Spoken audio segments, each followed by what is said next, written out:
और जैसे हमारे बीच में उमेश कुमार सिद्धार्थ ये परम पूज्य बाबा साहब डॉक्टर भीमराव अंबेडकर जी के संदेश को अपने सिद्धार्थ कैसेट कंपनी के द्वारा जन जन तक पहुंचाने का कार्य कर रहे हैं।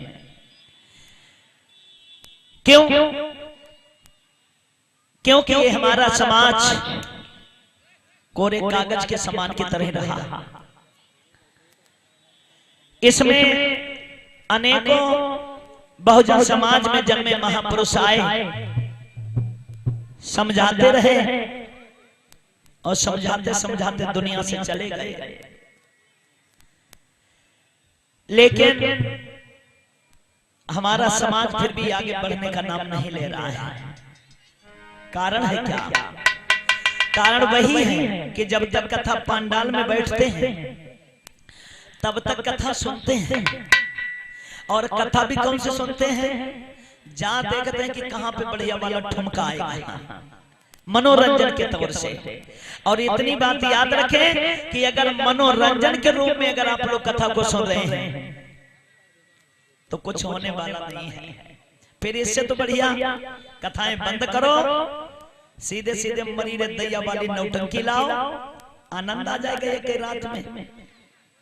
और यही साबित होता है कि 5 दिन हो गए, सब लोगों को समझाया जाता है, एक बार नहीं कई बार दारू पर भी कटाक्ष किया गया, लेकिन हम देख रहे हैं कि जले हाफ बड़ी पीना ले तले मीटर नहीं उठ रहा है।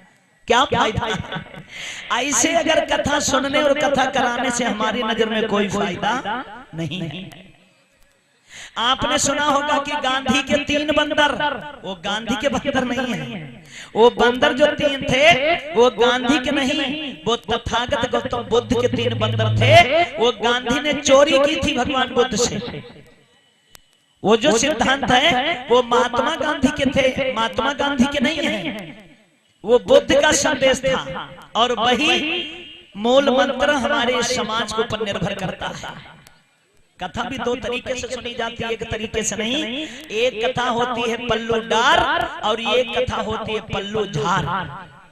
वो आज 5वां दिन है, हम पूछेंगे जरूर आप लोग कौन से सुनते हो, पल्लू डार सुनते हो या पल्लू झार सुनते हो? भाई पल्लू डार सुनते हो तो फिर पल्लू डार वाली सुनाई जाए, अगर पल्लू झार वाली सुनते हो तो फिर हम अपना दिमाग का खर्च करें, फिर पल्लू झार वाली सुनाए। आज ये तय कर लीजिए कि कौन सी कथा आप लोग सुनते हैं। यहाँ से सुनते 5 दिन हो गए हैं और सुनते भी हैं, समय भी खर्च करते हैं। इतनी भयंकर ठंड होती है तब भी इस कथा पंडाल में जगह नहीं रहती है। रजैया छोड़ के आते हो, खटियां छोड़ के आते हो, अपना परिवार छोड़ के आते हो, तो कुछ तो लेने आते ही होंगे। यहाँ कौन सी कथा सुनते हो? हाथ उठाए देना। आप लोग समझना है कि पल्लू डार पल्लू झार होता क्या है। भाई लोग हाथ उठाओ जो पल्लू डार वाले हो, जो पल्लू डार कथा सुनते हो। ना उठे मतलब पल्लू डार वाली ना सुनते हो। अब भाई लोग हाथ उठाओ जो पल्लू झार वाली कथा सुनते हैं। कोई ना सुनते तो अपने घर ही जाओ। 2 में से कोई कथा ना सुन रहे हो, फिर कौन सी कथा सुनते हो? वही बात आई ना। इसीलिए तो मैंने कहा कि कथा सुनने ना वो ठुमका देखना, थोड़ी देर में देख लेना ठुमका लगेगा और क्या बात है। अब बात आती है बाबा साहब की, तो बाबा साहब ने एक एक सांस, एक एक पल, एक एक लम्हा इस समाज के हक में खर्च करने का काम किया। जिस समय बाबा साहब डायबिटीज के मरीज थे, बाबा साहब से चला नहीं जाता था, इतने कमजोर हो गए थे। जब कहीं जाते थे तो नानक चंद्र रद्दू के कंधे पर हाथ रखते थे, कहीं लाठी के सहारे से जाते थे। एक दिन बाबा साहब की आंखों से आंसू निकलने लगे, कहने लगे नानक चंद्र, मैंने बहुत कुछ खोया है समाज में, मैंने कुछ बाकी नहीं रखी। मैंने 4 बच्चे इस समाज में गंवाए हैं। फूल जैसी नारी रामा को मैंने गंवाया है, लेकिन मैं सोचता हूं कि इस गुलशन को जो मैंने लगाया है, इसकी कलियां खिलखिलाएंगी या नहीं खिलखिलाएंगी, ये हमारे को समझ में नहीं आता है। नानक चंद्र रद्दू नानक चंद रतु कहने लगा कि साहब ऐसी बातें ना करो, क्योंकि परिश्रम कभी किसी का खाली नहीं जाता है। हमारा समाज एक दिन जरूर जागेगा। हमारा ये समाज अभी भोलापन है इसके अंदर, जब ये जागेगा तो ये अपने गिन गिन के बदले लेगा। जब ये बात नानक चंद रतु ने कही तो बाबा साहब को कुछ धीरज बंधा। बाबा साहब कहने लगे कि नानक चंद मैं इसलिए कह रहा हूं कि अब मेरा अंत समय मुझे लग रहा है नजदीक। तो नानक चंद रतु फिर रोने लगा। तो बाबा साहब कहने लगे कि नानक चंद रो नहीं, क्योंकि एक बात सुनो। क्या बोले हैं? अरे मेरी याद में तुम ना आंसू बहाना, मेरी याद में तुम ना आंसू बहाना, मेरी याद में तुम ना आंसू बहाना। बाबा साहब कहते हैं सुनो नानक चंद, मेरी याद में तुम ना आंसू बहाना, मेरी याद में तुम ना आंसू बहाना। क्योंकि नानक चंद रोने से कुछ नहीं होता, रोया तो मैं भी बहुत हूं।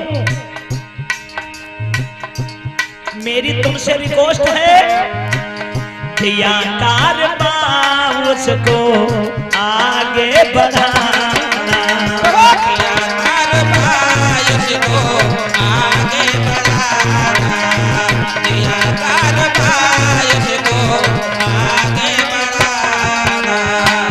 मेरी याद में तुम ना आंसू बहाना, मेरी याद में तुम ना आंसू बहाना, मेरी याद में तुम ना आंसू बहाना। क्योंकि नानक चंद पैसे जितनी आपदाएं थी हमारे समाज के ऊपर वो मैंने काट दी हैं। हमारा समाज दबा कुचला था मनु के काले कानून की वजह से। मैंने उस मनु के काले कानून को जलाकर राख कर दिया, जिसमें कोई शुद्ध वर्ण के लोगों को अधिकार आरक्षण नहीं था। तब मैंने एक नया संविधान लिखने का काम किया, जिसमें सभी लोगों को बराबरी के आरक्षण दिलवाए हैं। लेकिन बात यह है, कौन सी?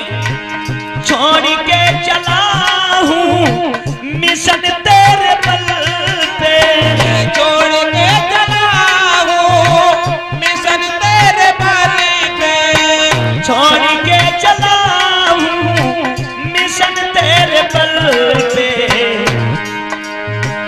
नानक चंद से बाबा साहब कहते हैं क्या? नानक चंद से भूल नहीं जाना, दिया कारबां उसको आगे बढ़ाना, दिया कारबां उसको आगे बढ़ाना। मेरी याद में तुम ना आंसू बहाना, मेरी याद में तुम ना आंसू बहाना, दिया कारबां उसको आगे बढ़ाना। क्योंकि नानक चंद अभी हमारे भी अंदर बहुत कुछ बाकी रह गया, लेकिन मेरा शरीर दम नहीं दे रहा है। कारण ये है, मैं जा रहा हूँ तुम्हें छोड़ के भटकते, मैं जा रहा हूँ छोड़ते भटकते, जाता हूँ मैं लेकिन कुछ रोते हंसते, जाता हूँ मैं लेकिन कुछ रोते हंसते, जाता हूँ मैं लेकिन कुछ रोते हंसते। जाने जन को मेरे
वो रात इतनी लोगों दर्दनाक थी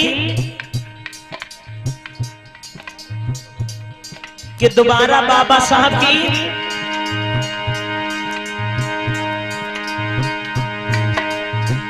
उसी रात में सो गए बालदाई, उसी रात में सो गए बालदाई। फिर भी मजी के मुख से आवाज न आई, फिर भी मजी के मुख से आवाज न आई। बाबा के मुख से नहीं आवाज आई, जय देव को तुम जय देव बाबा को कभी ना भुलाना। दिया कर बायस को आगे बढ़ाना, मेरे हाथ में तुमना आंसू बहाना। मेरी याद में तुम ना आंसू बहाना। दिया कर बायस को आगे बढ़ाना, मेरी याद में तुमना आंसू बहाना। दिया कारबा उसको आगे बढ़ाना। मेरी याद में तुमना आंसू बहाना। दिया कारबार उसको आगे बढ़ाना। एक बार सभी लोग मिलकर जयकारा लगाएंगे, बोले डॉक्टर भीमराव अम्बेडकर की।